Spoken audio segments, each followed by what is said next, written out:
Hello, Patricia. Working good now. Okay. I open up the machine. I did some minor adjustment. And also, I put lubrication on it because it's really dry. So everything here is working properly now.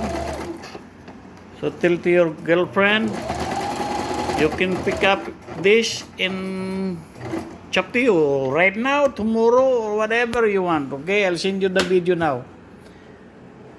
Okay, one more try. I'll try the straight. I'm running it high speed, okay, in full blast. So that your friend is gonna be happy with this. Okay. That's good enough.